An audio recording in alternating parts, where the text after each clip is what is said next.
sekarang abis dibully karena ketakutan. Iya. Saya cerita dia, sesuatu yang ini mungkin pertama nih Bung, nggak banyak orang yang tahu tentang karakter beliau yang sesungguhnya. Orang mesti setuju apa? Orang mesti sama apa? Katanya Bhinneka Tunggal Ika. Tuhan kirimkanlah kami pemimpin yang baik hati, yang mencintai kami apa adanya. Tuhan kirimkanlah aku pemimpin yang baik hati, yang mencintai kami semua apa adanya.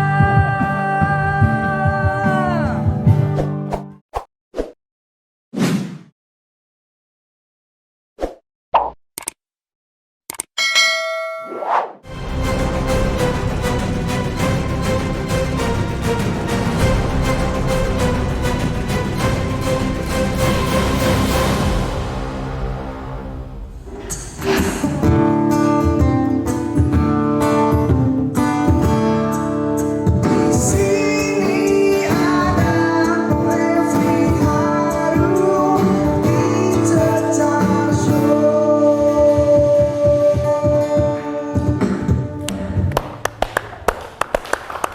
Ya, sobat era sekalian, jumpa lagi kita di channel yang keren ini, Keren Cadas. Kali ini saya punya tamu yang luar biasa, orangnya bersemangat dan cenderung berbahaya. Tadi sudah memulai dengan lagu apa ya? Itu lagu Tuhan kirimkanlah aku pemimpin yang baik hati ya. Nah, itu lagunya lagu siapa ya? Itu lagu Bang Ahmad Dhani. Oh, Ahmad Dhani, ya, Ahmad Dhani ya. Iya. Sebenarnya kirimkanlah kekasih yang baik hati. Tapi rupanya kebutuhan Babe bukan pemimpin yang kekasih yang baik hati, tapi pemimpin yang baik hati. Jadi kita punya tamu, orang mengenalnya sebagai Babe ya. Hanya ada dua Babe di Republik ini. Satu Babe Ridwan Saidi dan dua Babe Haikal Hasan. Assalamualaikum warahmatullahi wabarakatuh, Be. Waalaikumsalam warahmatullahi wabarakatuh. Saya kalau lihat Babe ini semangat, Be ya. Alhamdulillah. Waktu di channel Refli Harun tuh, Be, itu pertama-tama Babe termasuk orang yang awal saya interview. Awal. Waktu itu bulan puasa, Be, kalau nggak salah. Bulan puasa, betul. Nah, bulan puasa yang nonton saja waktu itu 200-an, Be, ya. Nah, sekarang channel Refli Harun sudah hampir 1 juta subscribersnya. Mantap. Nah, tepuk tangan dulu dong. Hampir ya. Mudah-mudahan setelah Babe nanti 1 juta lebih ya. Of course. Kalau hari ini 940-an, Be. Nah, mudah-mudahan segera 1 juta. Dan sebenarnya saya selalu bersemangat ketemu Babe. Karena orangnya selalu bersemangat, penuh dengan senyum. Walaupun sekarang konteks saat ini tidak membuat kita senyum. Ya. Konteks sekarang tidak membuat kita senyum. Ada 6 laskar FPI yang menjadi korban. Ya. Dan kemudian Habib Rizik sekarang ditangkap, dijadikan tersangka dulu. Dijadikan tersangka, ditangkap dan ditahan. Beliau datang untuk melapor. Iya. Sampai di sana baru ditangkap. Iya, jadi sebenarnya pertama jadi terduga dulu, jadi tersangka, datang untuk diperiksa dengan kesadaran sendiri, tetap ditangkap dan akhirnya ditentukan ditahan ya. Nah, jadi konteksnya konteks yang sebenarnya tidak mengenakan. Babe ini selain dia sebagai juru bicara persaudaraan alumni 212, begitu Be ya? Ya. Juga salah satu pentolan HRS Center, Habib Rizik Center. Saya nggak tahu, saya bilang pentolan itu karena saya nggak tahu jabatannya. Sekjen. Sekjen. Jadi Sekjen HRS Jadi orang yang sangat dekat dengan Habib Rizik. Karena itulah pertanyaan pertama, saya ingin Babe menceritakan hal-hal yang belum pernah diungkapkan di publik sepanjang pengetahuan Babe, melihat sendiri, mendengar sendiri terkait dengan dua soal yang besar, yaitu tewasnya 6 korban dan yang kedua penahanan Habib Rizik. Dan kita tahu kalau kita lihat videonya, Babe yang mendatangi Habib Rizik di Bandara Soekarno-Hatta dan memeluknya. Itu viral di mana-mana, itu orang paham semua itu. Sama viralnya ketika Lius Sungkarisma melambaikan tangan di pinggir jalan. Walaupun tidak bertemu, tetapi sama viralnya. Silakan, Be. Saya bingung mau cerita dari mana gitu ya. Ya, dari yang paling mengganggu perasaan Babe. Dari yang paling mengganggu perasaan saya adalah beliau datang, kami tahu banget, untuk jangan sampai rame-rame. Saya ngomong begini, kalau saya salah akan malu sekali karena di Republik ini nggak ada yang bisa rahasia. Oke. Apapun bocor, apapun, walau kita nggak sampein, ada aja yang nyampein. Jadi kalau saya berkata salah, pasti akan dikritik. Jadi beliau betul-betul awalnya ingin nggak rame-rame. Namun kecintaan masyarakat kepada beliau nggak terbendung. Berbondong-bondong orang menjemput. Kami pun nggak menduga. Bahkan Pak Mahfud pun nggak menduga kan. Paling sedikit kata beliau waktu itu kan. Pak Mahfud bukan tidak menduga, tapi underestimate. Beda ya? Beda ya. Tidak menduga sama underestimate itu beda. Jelas bedanya Bang. Dalam bedanya. Dalam bedanya.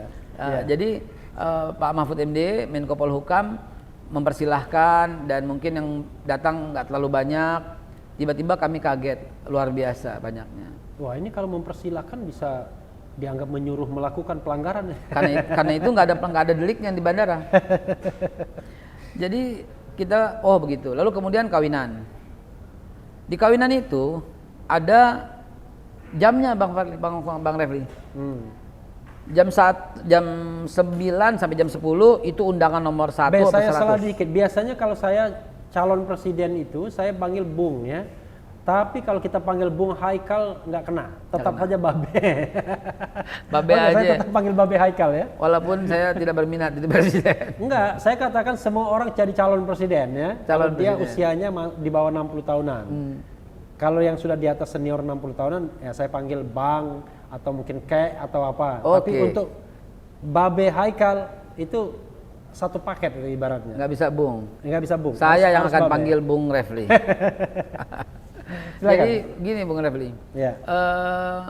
Pada waktu kawinan itu nomor 1 sampai 100 itu datang jam 8 sampai jam 9. Nomor 101 sampai 200 datang, let's say ya, kita nggak hafal jamnya jumlahnya ya. Jadi 101 9 sampai 10. Yang 201 sampai 300 itu jam 10 sampai 11. Yang jelas saya nggak diundang itu aja, maka saya nggak tahu ya, jam berapa. Artinya beliau mematuhi. Dan setiap orang punya nomor. Yang undangan tuh punya nomor 32. Dia mesti cari bangku nomor 32. Artinya telah diatur jarak sedemikian rupa. Selagi-lagi, begitu cintanya orang sama Habib Rizik, orang datang berbondong-bondong. Lalu di mana salahnya? Oke, Maulid memang ada himbauan, datanglah begitu ya. Dan tiba-tiba orang datang. Dan dianggap ini sebuah pelanggaran. Karena pelanggaran denda. Denda lah 50 juta dan dibayar. Terus itu kenapa jadi denda pidana? terbesar ya, sepanjang pelanggaran Covid ya? Itu dia. Jadi kita kira udah beliau bersalah, beliau melanggar dan beliau bayar denda. Dan banyak pakar hukum negara ini yang mengatakan nggak bisa dipidana untuk ini. Ya termasuk saya lah. Termasuk. Saya frankly speaking saya mengatakan nggak masuk akal. Ya. Karena saya orang yang paling tidak suka melakukan pendekatan pidana untuk banyak. Karena pidana itu ultimum remedium. Itu yang terakhir sekali kalau orang udah jahat bener itu. Oke, it's okay. Ya teruskan. Dan memang beliau doang yang bikin maulid. Kalau mau runtut dari Aceh sampai Papua yang bikin maulid itu banyak sekali. Apakah hukum hanya berlaku untuk Petamburan saja? Tidak berlaku di negara atau di daerah yang lain? Itu kan pertanyaan mendasar. Iya. Kenapa diungkap begini, Bung Refli? Ya kita berharap pemerintah tidak melakukan diskriminasi. Itu dia. Lalu apalagi ya yang banyak menimbulkan tanda tanya sama kita, soal datang ke puncak. Beliau tuh pingin meresmikan masjid gitu dan peletakan batu pertama, dan orang-orang berbondong-bondong rame kan datang kan, di Dadi lagi, panggil lagi di Polda Jabar kalau saya tidak salah ya, dipanggil lagi. Jadi kita masih percayalah dengan hukum di Indonesia, tapi dengan cara-cara seperti ini lambat laun akan mengikis habis kepercayaan kita gitu. Dan ini jangan sampai terjadi gitu loh. Karena kalau kita nggak percaya polisi, nggak percaya TNI, nggak percaya hukum, nggak percaya pemerintah, lalu buat apa ada negara gitu kan? Jadi jangan sampai ini terjadi. Jangan sampai terjadi. Semoga ini kesalahan, kalau ada kesalahannya, ini kita bisa perbaiki ke depan. Tapi begini, kan Babe kan cukup dekat dan intens ya, bergaul dengan mereka, bahkan barangkali juga bagian dari yang dimintai pendapat dan lain sebagainya. Apa yang Babe ketahui sih mengenai peristiwa 6 yang tewas itu? Oke. Terus terang itu buat saya tuh blank. Kecuali setelah beberapa teman yang memandikan bercerita. Babe nggak ikut mandikan? Saya nggak ikut. Nggak ikut ya? Oke. Saya apa ya? Saya melihat. Jadi gini, kenapa saya nggak hadir di Petamburan? Saya sebenarnya kalau saya hadir menambah banyak orang. Seperti haji. Kenapa Babe nggak mau berangkat haji lagi? Kalau saya pergi haji lagi, kasihan kuota. Jadi mendingan saya nggak pergi haji lagi. Nah, saya kepengen tuh teman-teman berpikir seperti itu. Uangnya dikasihkan orang lain yang naik haji. Iya. Bung Refli. Jadi saya kepengen teman-teman begitu. Lu kan udah ketemu sama Habib, lu di rumah aja. Jadi gantian orang yang nggak usah datang. Kalau orang-orang berpikir kayak begitu rame-rame kan berarti separuh yang hadir berarti kan. Saya bilang udah jangan bebanin beliau, ini kerumunan, jangan bebanin beliau. Kita udah ingetin loh teman-teman begitu. Makanya saya pada waktu itu ada undangan ke Medan, ya udah saya ke Medan aja deh gitu. Begitu juga di puncak. Saya bilang kita udah ketemu. Gitu. Terus yang lain mau ketemu juga, ya udah lah gitu. Babe ke Medan tanggal berapa? Persis pada waktu peringatan Maulid di Tebet hari Jumat itu. Dan di Tamburan. Malamnya gitu. Begitu juga soal yang 6 ini. Gitu. Pada mau ikut mandiin. Mau berapa orang ikut mandiin? Mau lihat jenazahnya kayak apa? Mau lihat jenazah kayak apa? Oh ya udah, silahkan aja. Tadi saya mau datang ke Rumah Sakit Polri. Ada Bang Fadli. Bang Fadli Zon di sana, ada Pak Romo ada di sana. Romo Safi'i ya. Terus saya mau datang. Dua-duanya dari Partai Gerindra ya. Ya udah deh, saya bilang saya nggak usah datang karena udah ada orang wakilin gitu kan. Kecuali kalau nggak ada orang sama sekali. Begitu juga pada waktu mandikan, saya lihat ada Habib Alwi, ada Novel Bamukmin. Oh udah, saya nggak ikut hadir juga. Ada siapa lagi tuh yang ikut mandikan? Ya udah, saya nggak hadir juga. Dan saya baru tahu kejadian itu ketika mereka cerita bagaimana kondisinya. Waduh, nanti deh biar DPR aja yang mengungkap bagaimana kondisinya. Mengerikan, Bung. Iya, saya mendengar kan sebagian kan sudah disampaikan ke publik. Katanya jenazah atau mendiang ya atau almarhum itu tembakan tidak hanya satu kali saja, tapi katanya lebih dari satu kali. Ada yang dari depan, ada yang dari samping, ada yang dari belakang, dan rata-rata kena jantungnya atau dekat jantungnya. Lalu ada juga luka bekas memar ya, seperti diseret, bahkan luka yang seperti diinjak gitu. Itu cerita teman-teman Babe begitu, Be? Ya, yang ikut mandikan kurang lebih cerita seperti yang pengakuan di DPR itu. Cuman kita mesti adil. Kalau kita benci sesuatu ya jangan membenci institusi. Oh belum. Ini kita belum sampai bab benci membenci. Artinya gini, kan tadi betul Kita apa baru tidak? bicara bab klarifikasi. Tadi tanya betul atau tidak? Iya. Betul atau tidak? Kita harus dengar keterangan polisi juga dong. Oke. Jadi adil gitu Oke. loh. Kenapa saya pakai azas keadilan? Iya. Ada kisahnya. Iya. Begini kisahnya. Di Tapi masa selesaikan dulu. Ini memang confirm ya. Yang- Memang luka tembaknya lebih dari satu. Kemudian ada luka memar, ada seperti diinjak, Ya. seperti diseret gitu. yang kita bicarakan ini Iya. telah terkonfirmasi dengan Oke. pengakuan pada waktu ngadu ke DPR Komisi 3. Oke. Gitu. Oke. Nah, kenapa saya bersikap seperti ini? Orang-orang berkata, kok Babe mulai lembek nih? Mulai lembek nih. Saya bilang tape kali lembek gitu kan. Dulunya keras, batu kali keras lu bilang. Oke. Saya bilang gini, kita harus berpihak kepada keadilan. Hmm. Bagaimana adilnya begini? Di zaman Rasulullah ada seorang yang beragama Yahudi itu Pakai Yahudi ya. alat perang itu. Ya, enggak. Dia jadi ada wanita ya, wanita jilbabnya itu disangkutin. Ditarik gitu loh, tertarik supaya orangnya begitu berdiri jatuh copot. Dan ternyata bukan cuma itu aja, ditarik gitu loh. Jadi sehingga dia jatuh dan terhinakanlah tanda kutip. Terhinakan, terbuka auratnya gitu ya.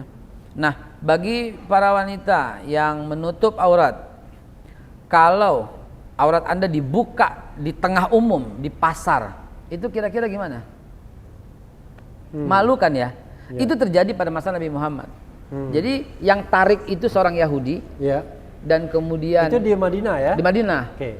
Di Madinah, which is ini adalah kekuasaannya dipegang Nabi Muhammad. Iya. Beliau udah jadi presiden, raja, panggil ya gitu ya. Itu pastilah pemimpin yang tadi ya, pemimpin yang adil tadi ya. Nah, itu dia. Kalau di Mekah kan beliau oposisi. Ya.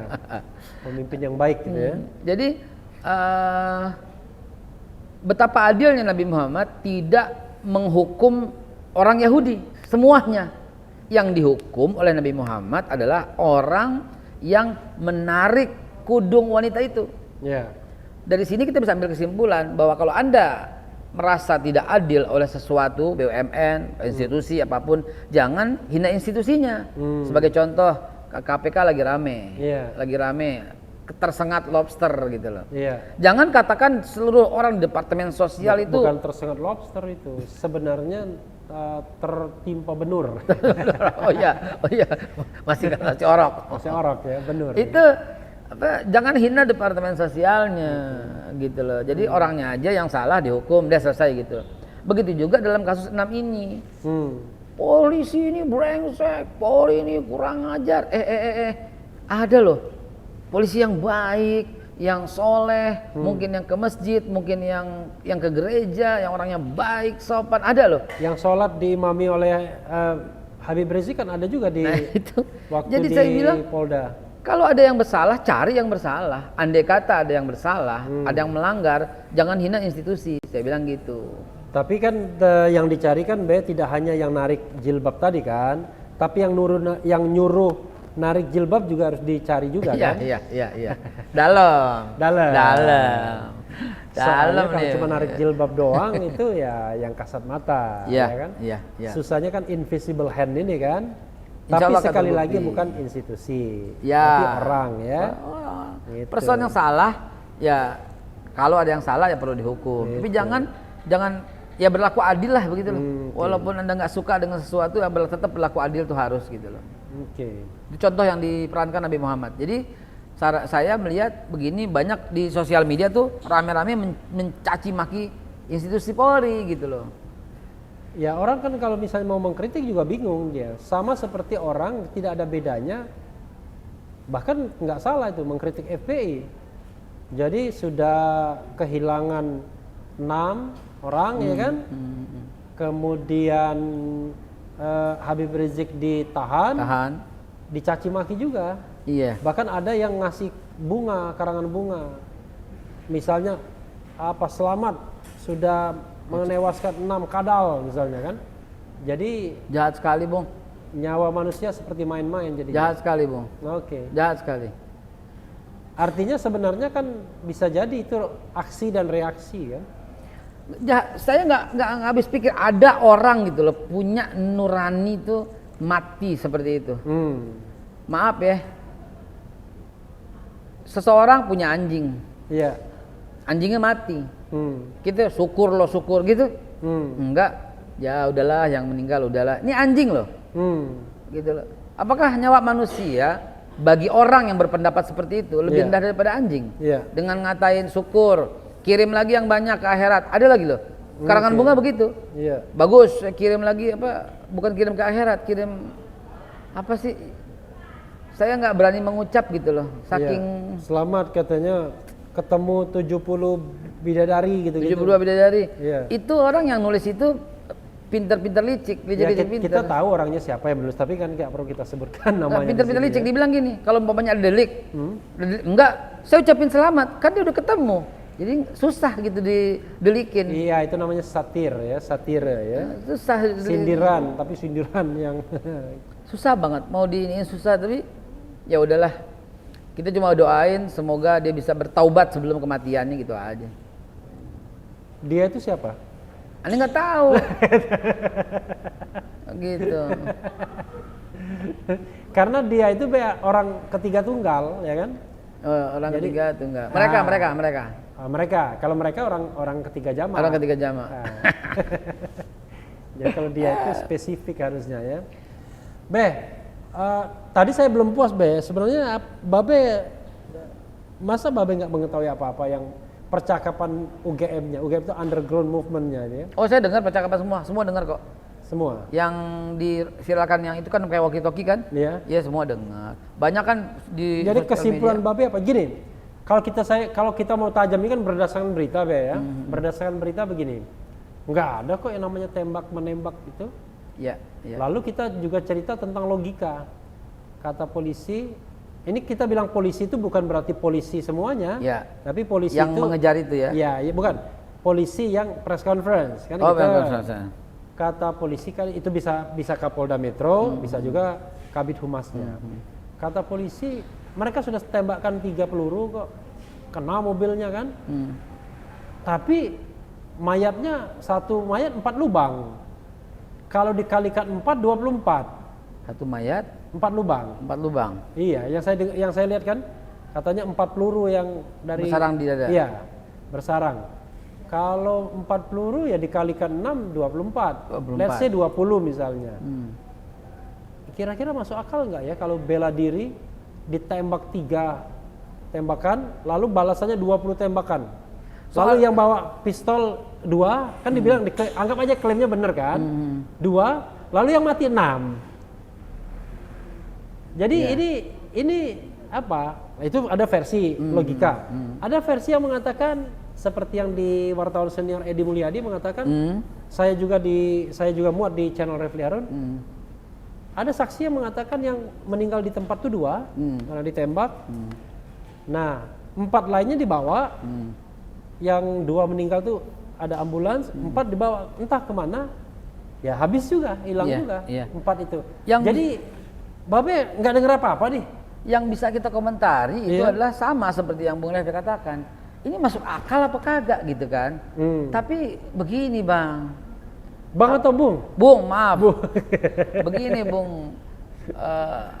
Kalau Bung berarti saya masih punya potensi jadi calon presiden. Amin, amin. Aminkan semua wahai hadirin sekalian, aminkan. Dan semua penonton aminkan gitu ya. Karena saya kenal beliau ini walaupun belum terlalu lama tapi mengenal secara sepihak tuh lama beliau. Secara setia. Ya. Apa namanya?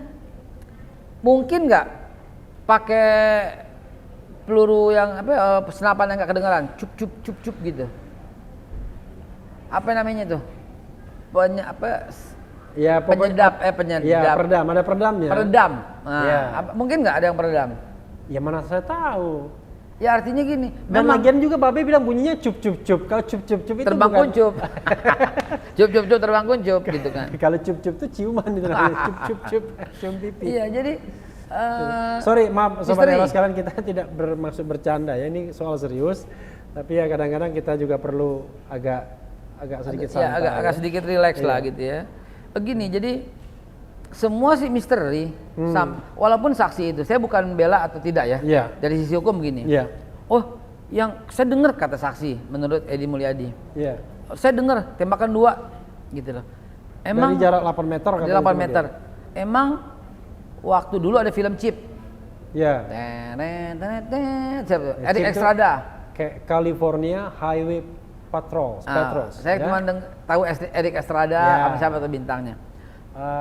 Rick Wilcox satunya, John Wilcox. Itu. Dialah gue dia. Iya. Saya ingat banget pada waktu dia melakukan rekonstruksi tentang penembakan di jalan.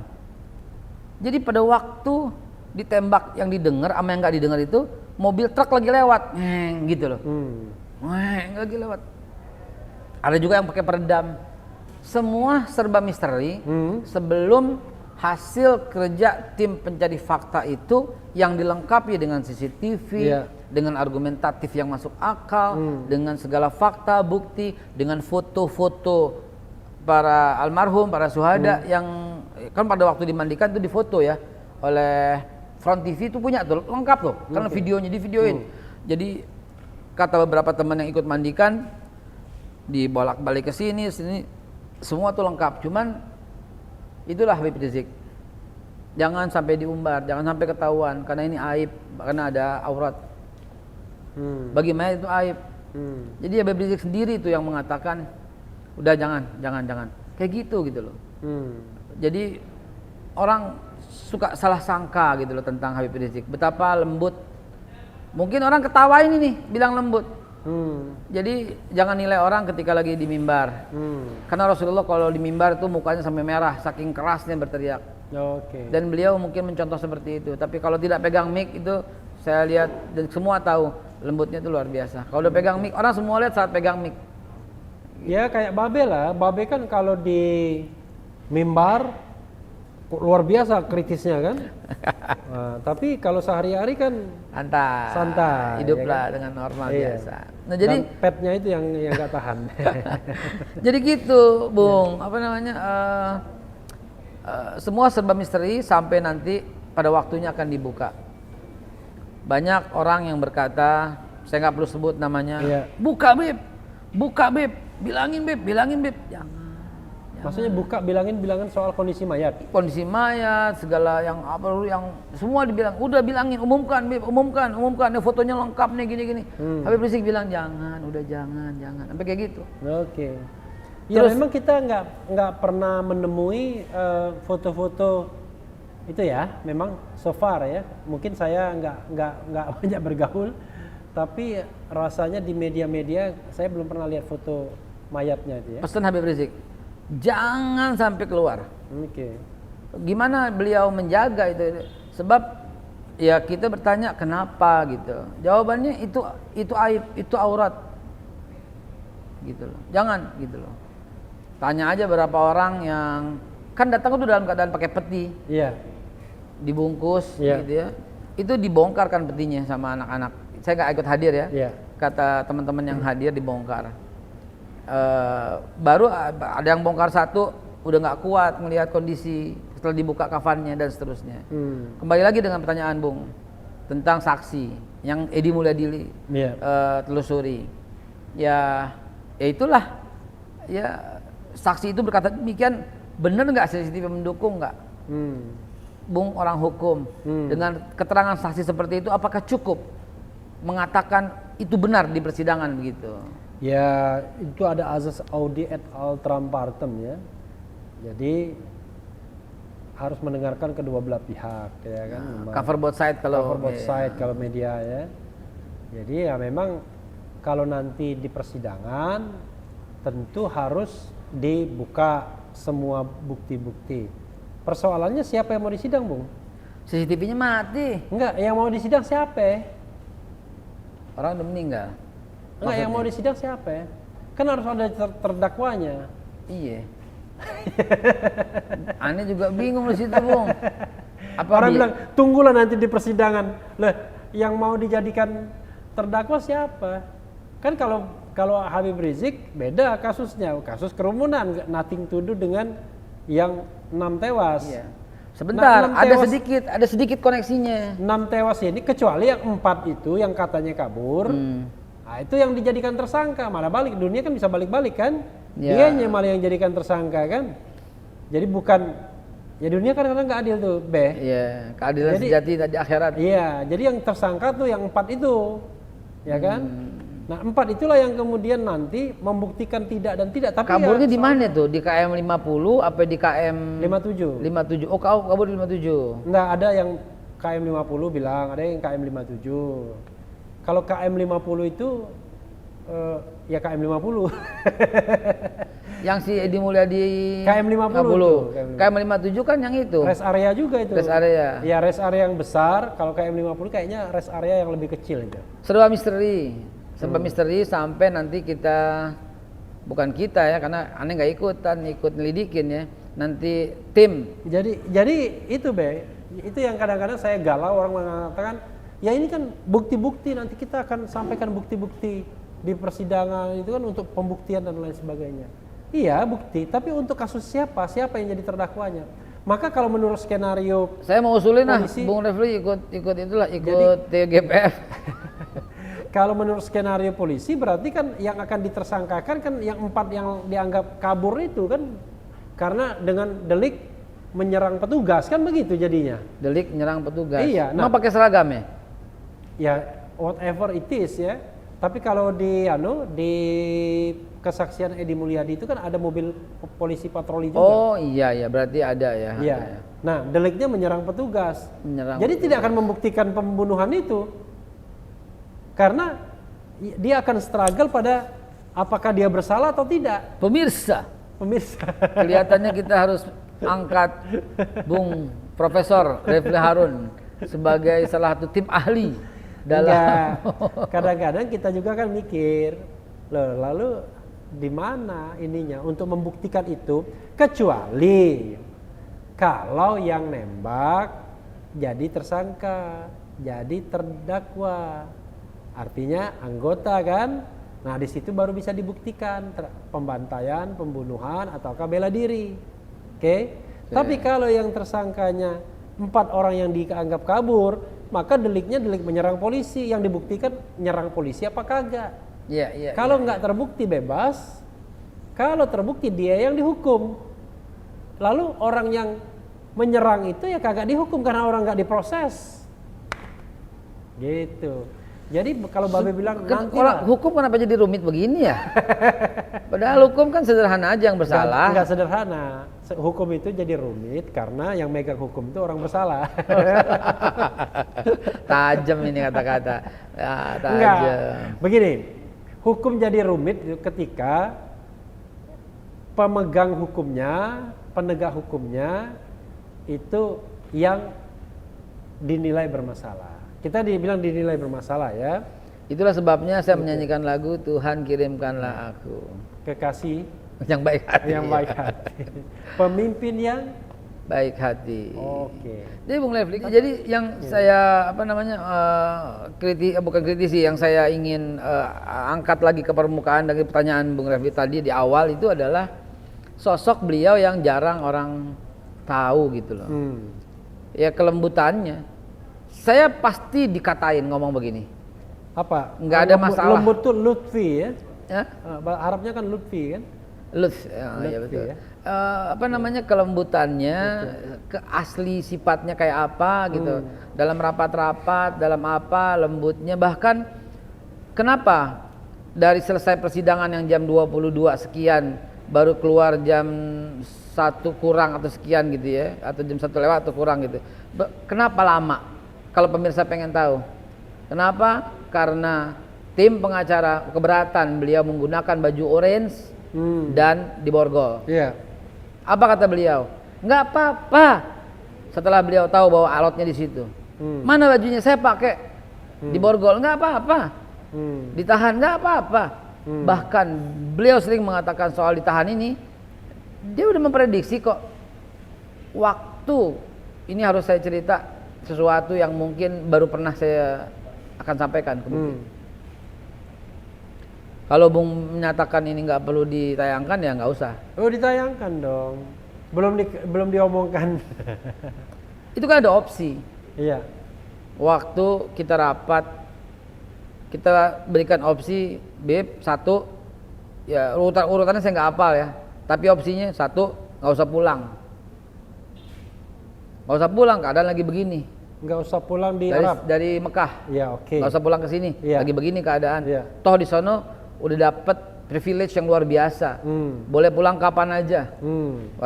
Warga istimewa lah begitu ya. 2, pulang tapi no one knows. Kita aja yang jemput. Iya. Lalu bawa ke Tamburan atau bawa ke pesantren, lalu panggil wartawan baru bilang saya sudah sampai. Dah smooth, ngajar yang baik-baik udah gitu. Yang ketiga, pulang dengan mengumumkan. Udah. Terus tanya kan, apa rekomendasi? Nggak usah pulang. Rekomendasi kita, Iya, kita itu siapa aja? tim khusus lah. Tim khusus, Babe, Ya, Munarman, ya kurang lebih lah. kurang lebih. Ya. Kemudian Sobri Lubis, kurang lebih lah. kurang lebih ya. Nah terus, Novel Bak Mukmin ya. oh, enggak. Enggak, oke. Nah terus akhirnya apa beliau bilang? Saya cinta dengan negara. Sekarang udah diizinkan pulang dan saya akan pulang. Kemarin nggak diizinkan pulang oleh siapa? Enggak, itu rame, itu kasus lain lagi itu. Pulang oke. sampai 3 kali di border, di bukan border, di mana, di imigrasi. Iya. Mamnu, terlarang untuk pulang. Oke. Nah itu ada pembahasan lagi, silahkan lihat di penjelasan beliau. Gitu ya. Oke. Nah terus akhirnya beliau tuh cinta banget. Beliau biar di mana, di istilahnya kan hujan emas di negeri orang, sama hujan batu di negeri sendiri. Pilih hujan mas. Pilih hujan emas di negeri sendiri. Jadi beliau berkata, right or wrong, this is my country. Itu kan sifat heroik luar biasa. Iya. Ya, saya sekarang udah lepas semua cekal dan saya mau pulang, dan saya udah sampaikan di beberapa media, beliau tuh pengen pulang dari zaman dulu, dari 2 tahun lalu saya ngomong gitu. Iya. Nah, ketika beliau pulang, kita bilang, Beb, tapi kita nggak menduga Iya. dengan kerumunan itu, kita kira diangkat lagi kasus-kasus yang lama gitu Iya. loh. Beb, kalau pulang akan berhadapan dengan konsekuensi hukum. Dia bilang apa? Nggak apa-apa. Ada kemungkinan akan masuk tahanan, nggak apa-apa. Kalau itu mesti masuk. Jadi orangnya tuh nggak seperti yang digambarkan selama ini di media, yang dipotong sana potong sini. Orangnya nyantai aja gitu loh. Pada waktu itu beliau kenapa nggak datang pertama panggilan? Memang beliau kurang sehat? Ya, memang kalau kurang sehat kan kelihatan waktu dia ngasih sambutan 212 ya. Kelihatan banget gitu Dan loh. memang waktu pemeriksaan itu kan ditanya kita dalam kondisi sehat atau enggak. Kalau enggak sehat tuh kita boleh. Kelihatan kok Boleh. matanya, suaranya. Iya. Sampai kita bilang ini bukan Habib Rizik yang biasa. Iya. Lalu saya ditunjuk sebagai host acara 212. Saya bilang datang, jangan Habib, jangan datang, udah jangan datang. Diacarakan di Tebet ya. Iya. Udah jangan datang deh, ya Dia Allah. di posisi di mana waktu itu? Tamburan. Tamburan ya. Udah deh, jangan datang deh. Dia tadinya mau datang, tapi kita bilang jangan Beb, sakit, ketemu orang ntar rame lagi, ntar masalah gitu lagi. Ya udah dia datang, tadi dia mau datang. Dan kita terkejut dengan pengakuannya. Saya minta maaf yang sebesar-besarnya apabila menimbulkan kegaduhan baik lingkungan maupun yang lain. Tuh. Gitu loh. Kurang apa gitu loh. Terus dia punya jadwal. Begitu datang jadwalnya untuk penuh sampai 2024. 2024. Jadwal di mana-mana tersetting dengan baik. Sampai 2024. Ya, batal semuanya. Jadi 2024 khusus Pilpres dia nggak ikut ya? Enggak, ya, lebih baik enggak, tapi enggak 2000. Enggak, maksudnya 2024 Pilpres itu untuk Pilpres aja, nggak usah ada jadwal. Enggak. Artinya jadwalnya itu panjang sekali lah, Oke. bukan it's not about numbers gitu ya. Iya. Jadwalnya penuh terus gitu. Iya. Nah, terus dia rela batal. Iya. Terus kurang apa? Kemudian panggilan kedua. Tanggal 14 panggilan kedua. Iya. Iya kan? Iya. Sebentar. Panggilan kedua tanggal 7 itu. Oh, pertama Pertama tanggal 2. tanggal 2 Yang 212. 212 tanggal 7 panggilan kedua ya. Yang kedua tanggal 7. Dia udah sampaikan gitu. Dia udah sampaikan dengan pengacaranya dikirim. Iya, dan dia akan datang hari Senin tanggal 14, udah bilang. Iya. Gitu. Lalu ternyata mau dijemput gitu kan. Ya, mau dijemput. Beliau di puncak, nggak kemana-mana, nggak kabur. Pasti semua tahu. Iya. Intel, apa semua tahu lah beliau di puncak. Iya. Terus Di pesantren Megamendung itu ya, ya. pesantren agrikultural Megamendung. Iya. Terus di antara teman-teman banyak yang mengusulkan ya nggak usah dulu, tekan hari Senin. Iya. Gitu loh. Sekarang abis dibully karena ketakutan. Iya. Saya cerita ya, Iya. sesuatu yang ini mungkin pertama nih Bung. Nggak banyak orang yang tahu tentang karakter beliau yang sesungguhnya. Ketika saya katakan lembut, pasti banyak netizen yang mencela. Iya. Dan kita nggak peduli, yang penting kita berada Nah, pada Babe aja suka senyum. Apa aja banyak yang mencela juga. iya, serba salah emang Iya. netizen. Ya, tapi nggak semua, beberapa. Iya. Lihat nggak waktu HRS pulang dari rumah sakit, Iya. kabur Dari Umi. dari rumah sakit Umi. Iya. Saya berusaha klarifikasi waktu itu di salah satu di televisi, dua televisi yang Iya. mengundang. Saya bilang, siapa yang kabur? Polisi aja mengatakan tidak kabur. Wartawan sambil makan Be ya. sambil wartawan yang Ini mengatakan yang kabur. Tuan rumah siapa? Oh silakan. Silakan Be. Sambil Baik, makan, terima Be. kasih. Ya. Jadi Santai, Be. kok dibilang kabur? Iya. Karena lewat belakang.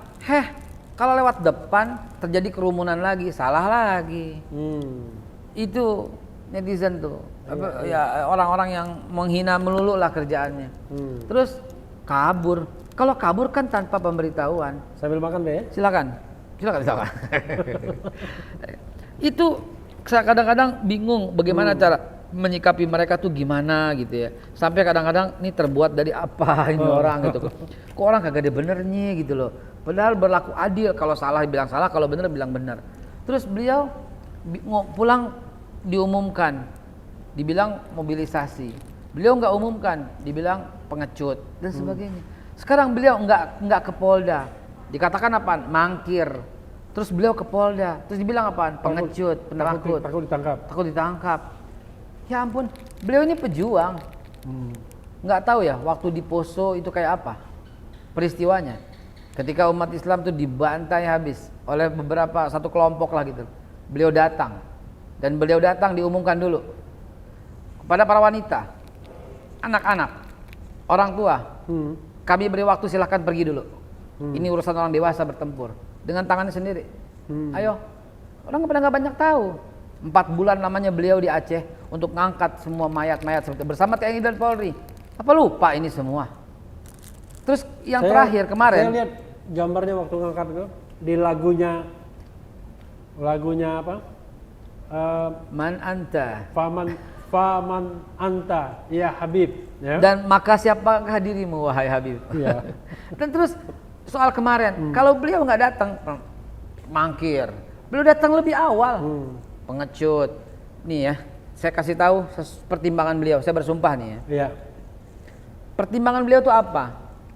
Kalau ternyata rame-rame dijemput, itu biaya. Yang kedua, emang masyarakat Megamendung bakal diem. Iya. Mereka militan, mereka fanatik. Terus kalau mereka fanatik, mereka akan mencegah kan? Kalau mencegah, apa nggak jatuh korban lagi? Iya. Hanya pertimbangan itu. Kami tahu banget gitu pertimbangan itu. Emang itu diucapkan dari lisannya beliau. Jangan. Selain biaya, takut ada korban. Ntar orang kampung kena, masyarakat Megamendung jadi heboh, jadi rame, kesian. Jadi polisi datang berpeleton gitulah, atau TNI atau gabungan, saya nggak tahu juga. Ya udahlah, jangan. Saya akan datang sendiri ke sana. Nggak usah ada yang anterin, cukup dengan pengacara. Itu beliau. Gitu loh. Termasuk juga beliau mengelarang mobilisasi setelah beliau ditahan. Dari sebelum ditahan juga melarang. Oke. Gitu loh. Nah ini loh, kita mesti luruskan karena beliau sedikit sekali bersuara. Maka kita yang sebagai juru bicara menyampaikan yang apa sebenarnya apa adanya gitu loh. Kalau kita kan pernah interview sama Munarman, Be. Sambilan loh. Oh iya. Silakan. Ini makanan kesukaan saya. Mana? Risol. Oh, saya sudah. Saya sukanya resolve. Resolve itu artinya Mantap. menyelesaikan masalah. Bismillah. Jadi saya dari Munarman, Be ya. Itu dia bilang sebenarnya Habib Rizik ini tergantung audiensnya. Kalau audiensnya low class, ya dia semangat. Maksudnya dia kasih bahasa yang mereka pahami, termasuk juga yang keras-keras. Tapi kalau golongan intelektual ya kayak yang peringatan 212 kan, beliau membahas tentang Pancasila dan lain sebagainya. Cuma memang susah media framing itu memang kuat banget bahwa Habib Rizik itu sosok yang kasar, yang rude, ya kan, sosok yang intoleran, ya kan. Dia nggak tahu ya sekolahnya di mana. Gereja Bethel loh. Nah, Di sekolah Kristen beliau. iya. Di daerah Petamburan itu juga ya? Gini aja deh, kalau dia intoleran, tanya pendeta yang sebelah rumahnya deh. Tanya semua murid-murid gereja Bethel yang sebelah rumahnya, tanya. Tanya aja. Siapa dia, tanya. Habib Rizik.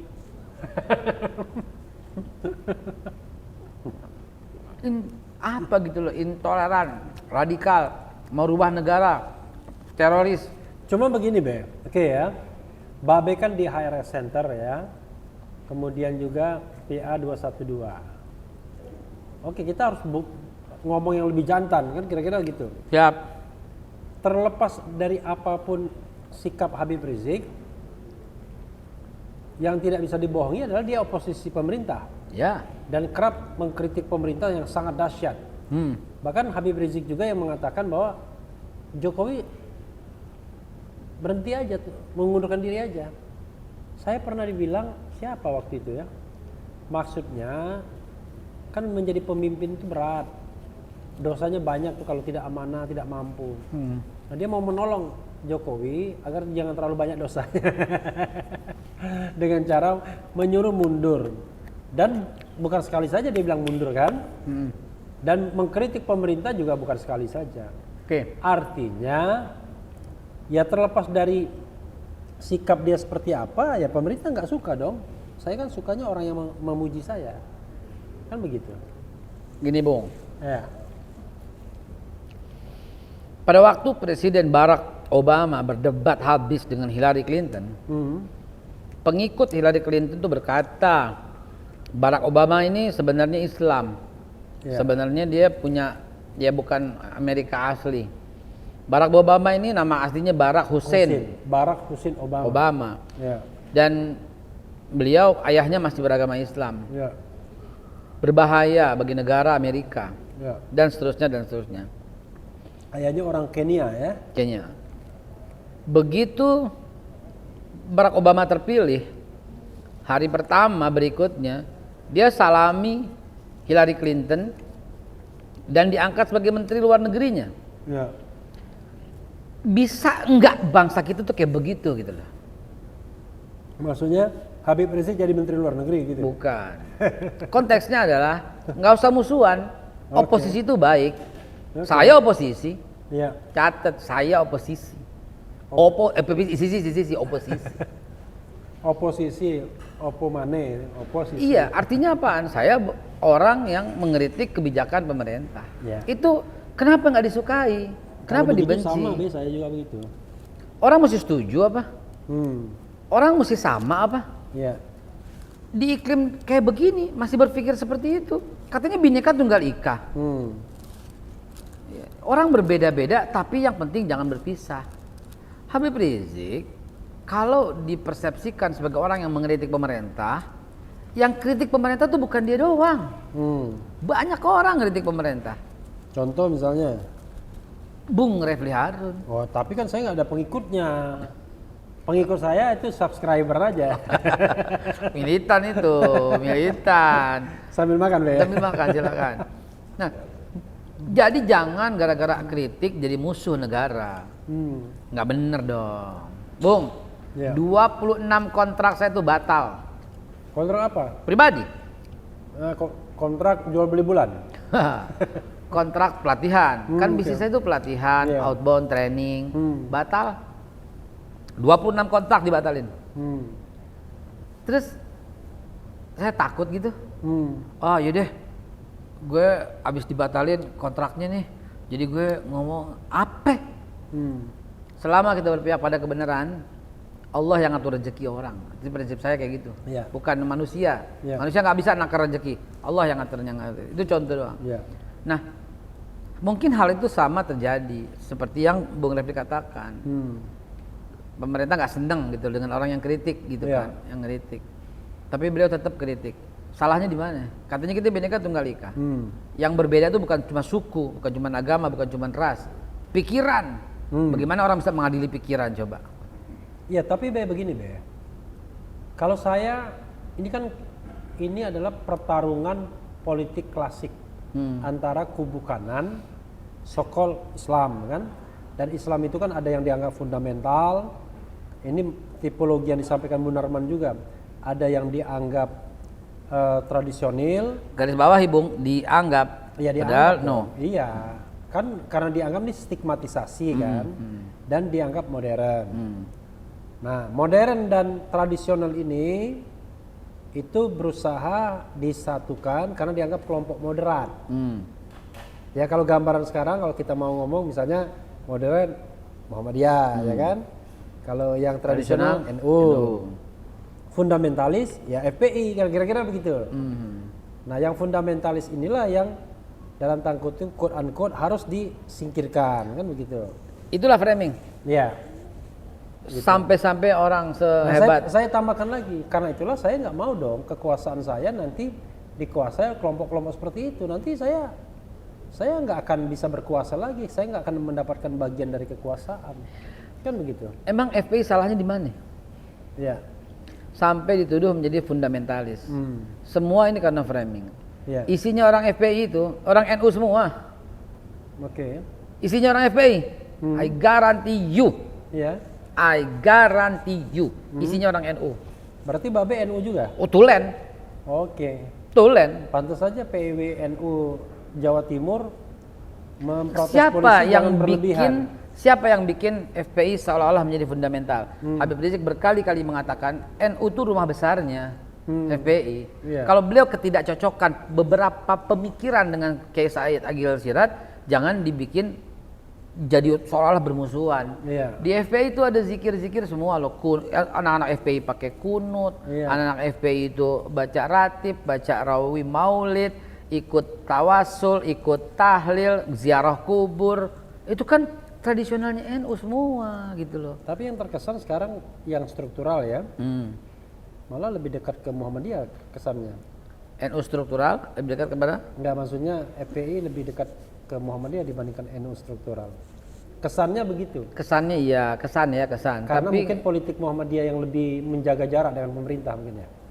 mungkin cuman FPI dikatakan Islam fundamentalis, saya kurang sependapat juga.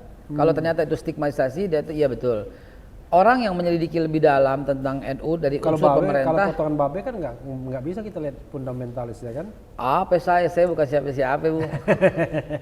Ya orang aja melabeling gini gitu ya. Saya ya Haikal kayak beginilah, orang yang taat dengan ulil amri juga, selain Allah, Rasul dan ulil amri. Ulil amri Babe siapa Be? Ya presiden lah. Oh presiden. Presiden. Kayak saya kan tanya, siapa tahu ulil amrinya yang lain ya kan. Habib Rizik Ya. yang menyatakan dan menggarisbawahi itu pada waktu peringatan reuni 212 kemarin. Presiden itu ya Jokowi, ya dukung. Taat Tidak. itu bukan berarti tidak kritis kan dia Ya, bilang. dan tidak bisa gitu loh. Tidak bisa dalam akidah Islam Ahlussunnah wal Jamaah tidak pernah dibenarkan untuk mendirikan negara di atas sebuah negara atau melarikan diri dari sebuah negara. Mendirikan negara di atas negara atau melarikan diri itu disebut ya bughat ya atau dia khuruj. Ya. Bukan khurus tapi ya. Nanti kalimatnya takut kontroversi ya. Pokoknya orang yang melarikan diri khawarij lah gitu. Pokoknya nggak dikenal dalam akidah Ahlussunnah wal Jamaah. Oke. Akidah Ahlussunnah wal Jamaah yang Jadi dianut Khawarij itu kelompok sempalan ya pasca Nabi meninggal ya. ada sebagian ya, dan apalagi bughat ya, melawan pemerintah yang sah. Nggak ada dalam kamusnya. Terus dikesankan fundamentalis itu berarti melawan dengan pemerintah, radikal, mau mendirikan negara sendiri di atas sebuah negara. Malah dibilang kalau itu kan masih mending itu masih ada harganya. Ini malah dibilang preman ya kan. Iya. Dibilang preman kampung. Nah, Aduh, kan. jahat banget. Preman kampung, jahat banget. Tapi kan dulu FPI suka razia-razia. Saya jawab, Razia sudah yang dijawab Munarman sih. udah Tapi nggak dijawab. apa-apa jawab. Oh ya udah, itu yang betul. Diputar ulang dengan Gunawan itu Diputar ya. ulang. Beliau yang ya dari awal ya beliau yang tahu. Tapi Saya- gini, jadi sama Babe ini ya kita mengalir saja akhirnya pertanyaannya ya, nggak usah pakai konsep-konsepan. Tapi Be, FPI itu mau ngapain sih? Ini pertanyaan yang paling mendasar bagi orang awam. FPI itu mau apa? Mau ngapain? Kalau saya jelaskan, Iya. nggak akan cukup walau kita 2 jam 3 jam. Ya, yang anu aja, yang kursus singkatnya aja.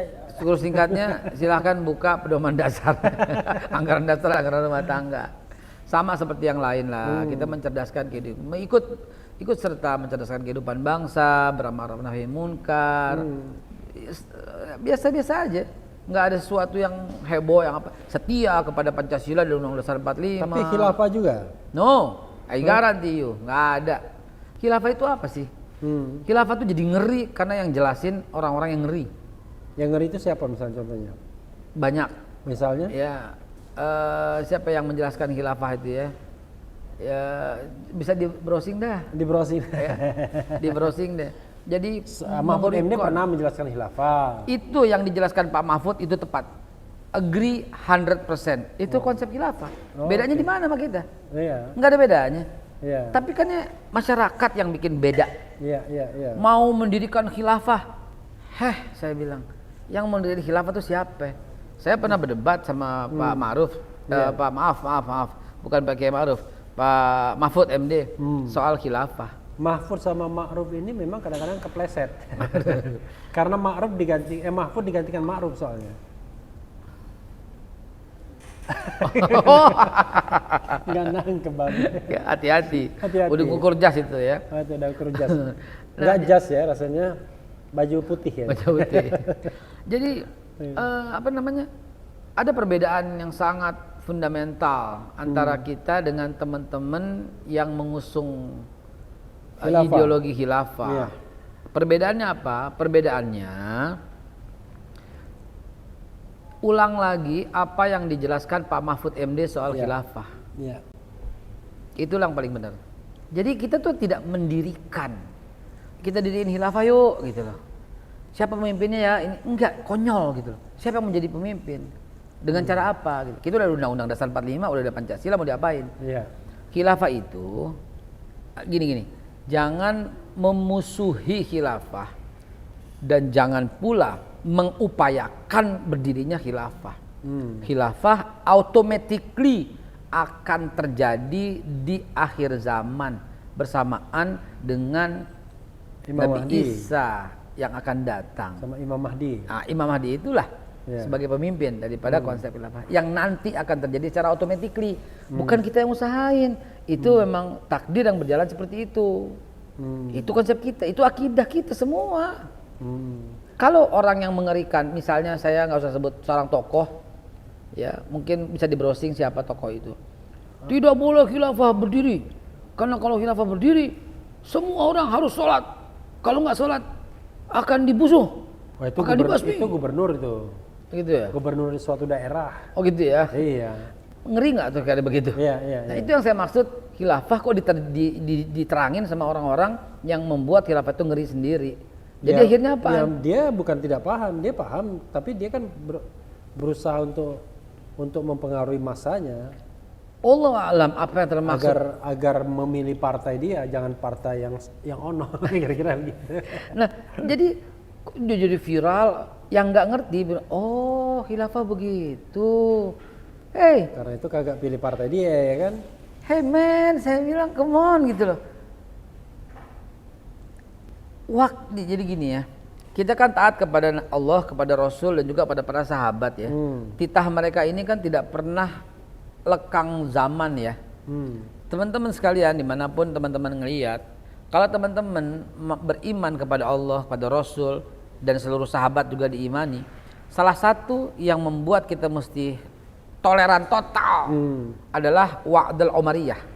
Itu perjanjian yang dibuat Umar bin Khattab, berlaku sampai detik ini. Nggak ada yang berani batalin. Siapa yang berani batalin? Seluruh sahabat nggak ada yang batalin itu. Perjanjian apa? Perjanjian wa'dul Umariyah, perjanjian itu? Umar bin Khattab lah gitu. Ya. tidak boleh mengganggu gereja, Oh, ini. tidak boleh mengganggu salib, Iya. tidak boleh mengganggu para rahib, harus menjaga dan memelihara mereka. Ini apa nggak tahu apa semua? Apa kita dituduh? Aduh, kacau, kacau. Kita nggak sanggup membenarkan framing yang sudah dibuat sedemikian rupa. Ya, tapi kan ini kan soal struggle, struggle untuk kekuasaan ya. Jadi saya merasa ya sah-sah saja kalau orang kemudian berpikir, kalau misalnya saya katakanlah kelompok kiri misalnya ya kan, ya let's say kelompok kiri itu ada beberapa partai di Adil spektrum dong, kiri. jangan sah-sah saja. Berlakulah adil. Oh, lagi adil. Tapi kan kalau misalnya bicaranya tentang adil dan tidak adil, nanti waduh, saya minoritas, bisa-bisa porsi saya dianggap kecil. Padahal saya sebagai minoritas saya pengen yang gede. Itu nggak adil. Nah, tapi itulah watak kekuasaan kalau dipikirkan. Saya lebih suka berkuasa dong daripada saya pakai proporsional gitu. Adil kan ya harus proporsional gitu loh. Jadi sampai kapan negara kita tuh apa sih yang umat Islam tuntut? Nggak ada. Cuma nuntut keadilan. Nggak ada. Yang nuntut mesti begini gitu. Karena umat Islam 88% pembagian harta harus 88% milik umat Islam. Nggak ada. Harus tanah milik umat Islam 88% punya umat Islam. Nggak ada. Normal-normal aja. Baik-baik aja. Nggak ada. Kenapa jadi begini gitu loh.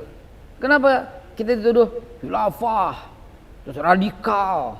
Dibuat lagi daftar ustadz radikal. Saya nomor 12. Bapak Itu masuk? saya protes. Nomor 1 mestinya. Makanya itu menghina namanya nomor 12. Lebih baik nggak usah dimasukkan. Iya. 12 radikal. 12. Di atas Siapa yang bikin itu coba? kalah sama Ustadz Felix berarti. Dia nomor berapa dia? Dia nomor 2 ya. Nomor 2? Iya. Gua salib ntar. Ustadz Somad sampai bilang begini gitu. Macam mana tuh barang biar bisa nomor 1? Jadi bagaimana gitu loh. Terus kok diviralin gitu. Definisi radikal itu apa? Oh, kalau ngelawan pemerintah radikal. Tadi apa yang Kalau nomor ngeritik 12 tadi? gitu. Daftar ustadz radikal. Pertanyaannya adalah Babe kan nomor 12. Pertanyaan paling mendasarnya Babe Ustadz atau bukan? Bukan. Nah, berarti keliru itu. Keliru lagi. Demi Kleru. dia. Kleru. Orang ganteng kok dibilang Bingung saya bingung. lama-lama sobat era sekalian. Saya labelin, sebentar Bung, Iya. itu menarik sekali. Iya. Di Twitter saya tulis, saya Iya. bukan ustadz, jangan panggil ustadz. Di Instagram saya tulis, saya bukan ustadz. Iya. Orang tuh labeling ustadz aja. Yang pakai topi itu belum tentu ustadz. Pak Jokowi pakai topi hitam, kalau lagi foto resmi nggak Iya. dipanggil Ustadz Jokowi. Kok dia foto di dinding-dinding itu juga pakai topi hitam. Nah, makanya jadi Bukan topi hitam, peci. peci. Iya. Kan saya bilang, saya bukan ustadz. Lah, tuh suka pakai peci. Presiden juga pakai peci kali, saya bilang gitu. Nggak ada yang manggil dia Ustadz Jokowi, nggak ada yang dimanggil. Semua juga pakai. Terus menteri siapa yang bukan Islam? Pakai peci hitam juga. Itu teman kita, Siapa ya? Menkominfo. Oh, ini si Johnny G. Plate. Ustadz John Plate. Kalau cuma sekedar pakaian janganlah dibilang ustadz lah. Emang saya ngajar sejak tahun 86. Kan ustadz itu kan artinya kan guru ngaji. Iya, tapi konotasi ustadz itu yang ahli agama. Kalau di Palembang tuh jangan tambah N ya. Guru ngaji itu ngaji beda lagi tuh.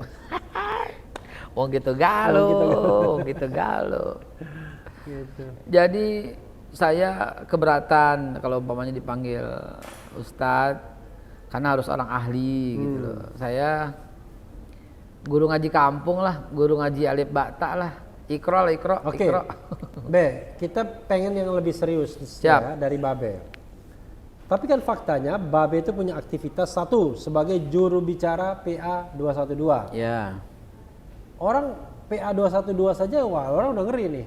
Ini kayaknya kerjanya itu yang ini sayap demo ya kan? Iya. Kan biasanya kan branding 3 tuh istilahnya ya kan? Satu FPI, Ya. 2 PA 212, 3 GNPF Ulama. Itu kan the three musketeer ya kan? Atau three musketeer ya kan? Kayak gitu. Nah, Babe kan PA 212 tapi di HRS Center juga, Ya. Habib Rizik Center. Dan kita tahu kelompok ini adalah kelompok yang selalu protes pemerintahan Jokowi. Iya. Pokoknya kalau ada kesempatan merotes pemerintahan Jokowi, mereka akan lakukan. Termasuk mereka bikin koalisi namanya Anak NKRI kan misalnya Iya. gitu. Jadi sebenarnya serius deh. Mereka mau apa? Mau ya paling tidak pengen Presiden Jokowi nggak lama-lama kira-kira gitu kan? Nggak juga. Ya. Kenapa? Karena terlalu banyak yang kita dukung daripada yang kita protes. Catat Bung, terlalu banyak yang kita dukung kebijakan Pak Jokowi kebanding yang diprotes. Yang diprotes sekarang apa sih? Cuma satu, HIP. RUU HIP. Oke. Dan itu ternyata Tapi ngeritik kan terus. iya dong. Kalau ada yang salah, iya. Masa nggak boleh ngeritik? Bung, 212 itu apa sih? Iya. Wiro Sableng. Bisa. 212 apa sih? 212 itu adalah sebuah rentetan peristiwa ketika kita minta Basuki Cahayapurnama diadili karena ucapannya telah menyinggung hati umat Islam. Dan yang mengeluarkan ketentuan dia itu menghina, mencaci, itu MUI loh. Representatif loh, resmi loh. Yang ketua umumnya sekarang jadi wakil Wakil presiden. presiden gitu loh. Resmi Nah, loh. itu yang mau saya tanyakan nanti. Nah kemudian kita sekarang atau nanti? Sekarang. Nanti. Silakan. Itu ya. Nah terus loh kita aduin, nggak ada respon. Waktu itu Ustadz Bakhtiar Nasir berkata, kalau nggak direspon selama 2 minggu kita balik lagi. Dari tanggal 17 Oktober nggak ada respon sama sekali. Maka kita datang lagi 4/11. Yang peristiwa penembakan gas air mata itu loh. Ya, 4/11. Kita pengen ketemu sama Pak Jokowi. 4/11 itu dibilang wah Allah ya tulisannya kan Ya, 4/11. Oh ya. Allah kan? Allah. Kebetulan memang Jumat ya. Iya, 4/11. Habis Jumat, habis main di Istiqlal, kita turun. Ternyata kita mau ke istana, bukan dikirim masuk perwakilan, ditembakin gas air mata. Wow, kok begini? Maka rapat demi rapat kita mesti tetap tuntut. Dan pada waktu penetapan Basuki sebagai tersangka, masih sempat naik mobil sama presiden. Siapa? Pak Basuki. Oke. Kan aneh gitu. Itu loh. kan menteri Menteri PUPR kan? Basuki Cahayapurnama. Bukan Hadi Mulyo. Lah, kok begini gitu loh. Akhirnya kita ini mesti diprotes. Nggak boleh begini. Iya. Kita juga nggak ada yang duga ketika kita umumkan 212 kita mau protes, kita demo. Dan tahu nggak 212 itu? Kan polisi yang ikut ikut di dalamnya. Oke. Ikut Semua demo juga. semua pakai baju koko dan berbaris di depan. Saking polisi sama kompaknya sama kita. Keynote speakernya siapa? Kapolri, Pak Tito Karnavian, keynote speaker, pembicara utama. Oke. Dan setelah beliau bicara itu Pamungkas kan, lalu khotib ya. Khotibnya Pak Ma'ruf Amin, sakit, digantikan sama Habib Rizik. Gitu. Oke. Jadi acara ini acara resmi, dihadiri oleh Jokowi, Presiden. Iya. Pak Jokowi hadir dalam 212, dihadiri Pak Menko Polhukam, Pak 212 Wiranto. pertama itu ya? Iya, Iya. Pak Wiranto hadir. Iya. Panglima ABRI hadir, Pak Gatot Nurmantio. Pakai peci putih kan? Jadi kenapa jadi momok sekarang? Dan jangan lupa Pak Jokowi membanggakan 212 di depan investor orang Australia dengan mengatakan inilah Indonesia yang sangat aman. Kumpul sekian juta tetap nggak ada kerusuhan. Terus kita mesti bangga dong. Dan ini rekor pecah dunia sejak dunia ini ada, belum pernah ada yang muncul kumpul sebanyak itu. Makanya saya bilang wah ini Padang Arafah kalah nanti kan? Di Mekah kan cuma 3 juta orang. Menurut Google 7 jutaan pada waktu yang pertama. Iya. Dengan hitungan square meter sekian begitu loh. Terus kenapa sekarang jadi momok? Sebagaimana yang tadi Bung Refli katakan, 212 ini langganan demo. Yang kita demokan itu udah selesai, yaitu Pak Basuki. Dan dia udah sangat memenuhi harapan. Dan kita tetap bersahabat, nggak boleh benci orang karena etnis sama sekali. Dan jangan lupa Bung, kalau ternyata kita demo karena jabatannya, karena agamanya, dan saya demo itu udah lama. Tapi kita demo gara-gara beliau berkata, jangan mau dibohongin sama Al-Maidah 51 dan karena fatwa MUI pada waktu itu. Itu dia. Dan kenapa reuni 2017, 2018, 2019? Kita bangga dong dengan dunia. Nggak ada sedunia kumpul segitu tapi rumput aja nggak keinjak. Sampah malah makin bersih. Rumput keinjek. Tapi tidak terluka. Pada waktu itu, ada pasangan Tionghoa yang mau menikah di gereja katedral dan nggak bisa jalan. Apa yang kami lakukan? Buka jalan dan gerimis. Apa yang kami lakukan? Dipayungin. Perintah siapa? Habib Rizik. Terus yang ini dibilang intoleran, yang ini dibilang radikal. Iya. Come on. Ini kalau misalnya image 212 masih buruk, ini ya kegagalan juru bicaranya berarti. Bukan gitu. Serangan bazar itu luar biasa. Biasa ya. Apalagi yang kita demo selain Pak Basuki dan kemudian kita repeat setiap tahun peringatan. Iya. RUU HIP. Dan catat itu bukan 212, itu gaweannya anak NKRI. Oke. Ada 146 ormas yang ada di situ. Ya walaupun orang tahunya kan 3 itu aja. Kita memang pertama kali mengundang dan menginisiasi. GNPF Ulama 212 dengan Kita menginisiasi ya, tapi ternyata tuh semua tuh ikut andil dan diikut dan dia nggak mau juga dengan 212 karena dia banyak yang elemen lain juga ikut masuk sehingga Aliansi Nasional Cinta Negara Kesatuan Indonesia begitulah. Aliansi Nasional Anti Komunis. Anti komunis anak NKRI negara oke. Nah, anak tuh Aliansi Nasional Anti Komunis. anti komunis negara kesatuan Indonesia. Nah, terus gini, salahnya di mana? Itu kan beda paham. Kita pengen Pancasila nggak diperas-peras. Kita pengen Pancasila ketuhanan yang Maha Esa tetap nomor 1. Jangan dibawa-bawa Pancasila 1 Juni, Pancasila 31 Mei, nggak usah. Pancasila yang sah di negara kita sesuai pidatonya Pak Mahfud bersama Pak Jokowi. Dalam pidatonya beliau, Pancasila di Indonesia itu 18 Agustus. Artinya kita ini dukung pemerintah atau nolak pemerintah dalam RUU HIP? Saya yang bertanya sekarang. Haikal Show. Pokoknya kalau Bukan bagi pemerintah, pokoknya apapun yang dikatakan FPI, PA212 pasti kagak benar. Catat. Gitu. Mungkin begitu ya, karena itulah ketidakadilan. karena dasarnya adalah trust, ketidakpercayaan. Tahu nggak, Atau Bung? komunikasi yang kurang baik. Saya sampai nulis buku meluruskan tauhid dari zaman Nabi Ibrahim sampai zaman RUU HIP. Lalu bukunya di samping situ. Perjuangan menegakkan tauhid. Yang kita perjuangkan dalam RUU HIP itu tauhid ketuhanan yang Maha Esa. Coba lihat. Ini dia. Baru jilid 1. Oh, baru jilid 1. 508. Ini foto Babe nih. Yo, iya. Lama-lama kita ngobrol-ngobrol aja ini, Be. Luar biasa ya. Ini seperti tulisan siapa? Karen Armstrong ya. Karen Armstrong. Mencari Tuhan ya.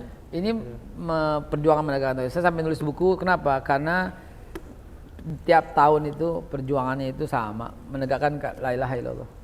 Oke. Nggak menegakkan tiada Tuhan selain Allah. Jadi Be, mungkin terakhir Be ya. Ini kasihan juga Babe udah lama juga. Jadi gini Be, saya ingin Babe apa ya, membuat sebuah konsep. Sebenarnya ini loh, kami ini maunya ini, presiden begini, dan kita akan beriring berjalan dalam membangun negara ini. Kan selama ini seolah-olah misalnya Habib Rizik bilang dialog dong, Jokowi bilang nggak perlu dialog, ngapain dialog kan? Kemudian Pak Mahfud bilang kami nggak pernah anggap tuh yang namanya FPI itu nggak pernah ada ya kan?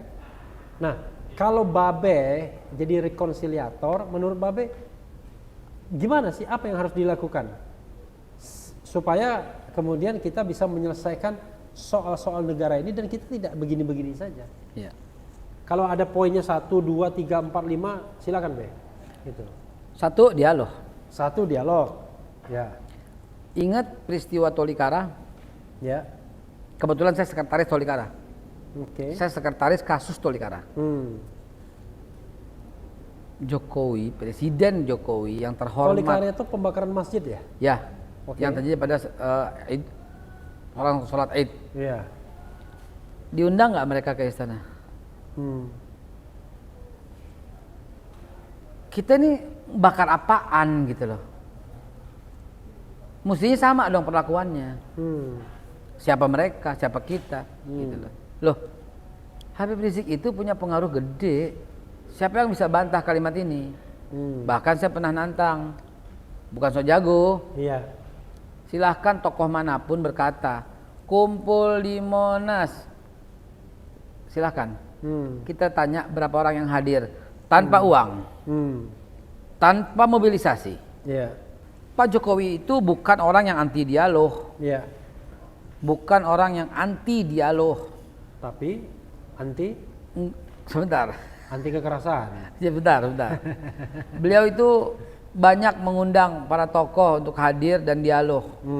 Kenapa nggak pernah dengan Pak Habib Rizik? Iya.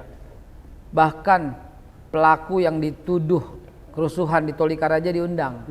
Padahal jelas-jelas itu kasus. Iya. Tapi nggak kepada Habib Rizik. Iya. Kalau dibilang beliau kecil pengaruhnya, main gede-gedean yuk. Siapa di negara ini yang bisa mengumpulkan massa sebanyak beliau? Ayo, saya tantang sih, silakan deh. Oke. Ke situ Beh, nantangnya Beh. Oh iya. Sana Beh. Woi. Itu ya. Nah, itu dia. Karena semua akan selesai ketika itu. Yang kedua, tegakkan dong. Tegakkan keadilan seadil-adilnya. Ya, artinya apa? Yang diproses kok ya Itu satu tadi dialog. Dialog. Dua, tegakkan keadilan seadil-adilnya. Iya. Banyak yang udah ditersangkakan tapi sampai sekarang belum terproses. Ini dalam konteks apa ini? Secara umum keadilan, Oke. penegakan hukum, Oke. gitu loh. Ada koruptor yang luar biasa gitu loh. Ternyata dihukum ala kadarnya. Iya. Ada nenek-nenek ngambil alpukat 4 butir, dihukumnya berat banget. Ada yang menghimpun kerumunan nggak diproses, dan ada juga yang menghimpun kerumunan diproses, diborgol, dipakein baju orange, luar biasa. Nah, itu aja yang kita kepengen. Jadi cuma dua aja, dialog dan tegakkan hukum Seadil-adilnya. seadil-adilnya. Simple sebenarnya kan? Simpel banget, dan itu Indonesia banget. Dialog itu kerakyatan yang dipimpin oleh hikmah kebijaksanaan dalam permusyawaratan perwakilan. Tapi dialog itu buat Keadilan apa? sosial. Untuk apa dialog itu? Untuk pengen tahu maunya apa. Lu maunya apa, gue maunya apa? Yes. Oke. Yang pasti yang saya Lalu bisa nanti- saya bisa jamin, Lalu nanti ada apa-apanya? yang saya bisa jamin Iya. adalah statement daripada Habib Rizik pada waktu reuni kemarin. Iya. Kami tuh akan mengawal Pak Jokowi sampai selesai masa kepemimpinannya. Oke. Masih dicurigain juga. Udah, itu paradoks. Sebelumnya bilang mundur, sekarang pengen ngawal. Gini, yang pernah nggak keluar dari mulut beliau mundur saja? Iya. Pernah? Dari mana kalimat itu? Itulah pentingnya dialog.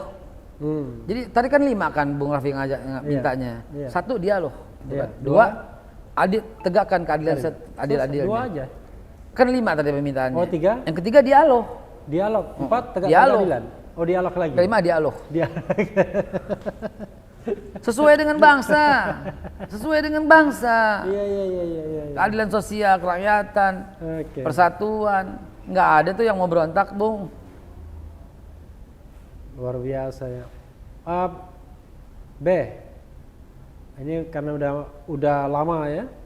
Mungkin Babe bisa memberikan closing statement, Be, yang ditujukan kepada tidak hanya soal kepada pemirsa RH Channel ini, tapi juga kepada bangsa Indonesia ini, Be, atau siapa aja gitu. Silakan, Be. Kalau Anda ingin tahu Islam, itu jangan lihat orang Islam, lihatlah ajarannya. Kalau Anda ingin tahu Kristen, jangan lihat orang Kristen, tapi lihatlah ajaran di kitab Injilnya. Jadi itu berlaku bagi semua agama. Yang saya nggak sebutkan berarti saya sebutkan maknanya semua. Begitu juga Anda semua. Kalau pengen tahu seseorang, pengen tahu Bung Refli Harun tuh kayak apa, ya jangan lihat dari potongan-potongan video yang beredar. Baca dong bukunya. Tanya dengan 50 tokoh dalam bukunya beliau Life Begin at 50. Bukan 50 toko, 200 toko itu. Udah toko. Life Sorry. is- Ya, saya terkecimpung dengan umur 50-nya. Iya. Itu tokoh-tokoh 200 tokoh itu dikumpulkan di situ. Itu sejujur-jujurnya untuk mengetahui siapa Bung Refli. Bukan cuma potongan ketika dia kritik seolah-olah Bung Refli sekarang menjadi orang yang anti pemerintah. Nggak benar begitu. Nggak adil begitu. Begitu juga kalau Anda ingin tahu siapa seorang Habib Rizik Syihab. Nggak usah lihat dari potongan-potongan orang dengan dia di mimbar. Datang, beliau menerima tamu semua, nggak pernah dibatasin tamu. Mau Islam, Kristen, Hindu, Buddha, Protestan, Konghucu, nggak pernah. Dan tanya orang-orang yang selama ini yang misalnya Anda belum pernah tanya. Tanya pendeta yang menjadi tetangganya itu kayak apa. Tanya murid-murid di gereja Bethel yang dekat rumahnya itu kayak apa. Begitu juga misalnya selain Bung Refli ya Haikal gitu loh. Ditanya aja, kalau saya nggak apa-apa deh gue dihina jelek deh. ya tanya aslinya tuh kayak gimana gitu loh, tanya orang-orang yang udah ngobrol ya. Bukan dari potongan-potongan video ketika mengkritik gitu loh, bukan. Ya itu persepsi orang kerdil yang cuman ngelihat separuh. Bung Karno pernah mengilustrasikan sangat cantik ketika ada orang buta berdiskusi soal gajah. Orang buta pertama tuh datang dan memegang, dan kebetulan dipegang tuh buntut gajah. Dan ketika kembali dia bilang gajah tuh seperti ular. Yang lain bilang masa sih, suaranya gede banget, masa segede ular? Kan gue udah pegang, coba lu pegang. Ternyata yang satu pegang, ini maaf ya Bung Karno orang Betawi ya. Satu lagi megang kakinya. Apa kesimpulannya? Lu pada bego lu, gajah tuh kayak tiang, kokoh. Loh, lu berdua bagaimana? Satu ular, satu tiang. Gue yang coba pegang, ternyata pegang kupingnya. Lu berdua bego, kenapa? Ini gajah ini kayak tiker tipis, yang dipegang kupingnya. Lucu kan? Begitulah masyarakat kita. Ngelihat separuh, ngelihat secuil, langsung ambil kesimpulan. Kesimpulan saya, do not jump to the conclusion. Lu mesti tanya semua orang yang pernah pegang gajah. Atau lu lihat sendiri, ternyata gajah itu begitu loh bentuknya. Begitulah yang mesti kita terapkan. Itu my closing statement. Oke. Ya, sobat era sekalian, itu tadi dicecar dengan Babe Haikal Hasan. Banyak yang sudah disampaikan, yang penting tetap di channel ini. Karena channelnya adalah channel yang mengancam, memeras dan membenci. Jangan lupa subscribe, like, comment, and Subscribe, comment, like, and share. share. Share. Wassalamualaikum warahmatullahi wabarakatuh.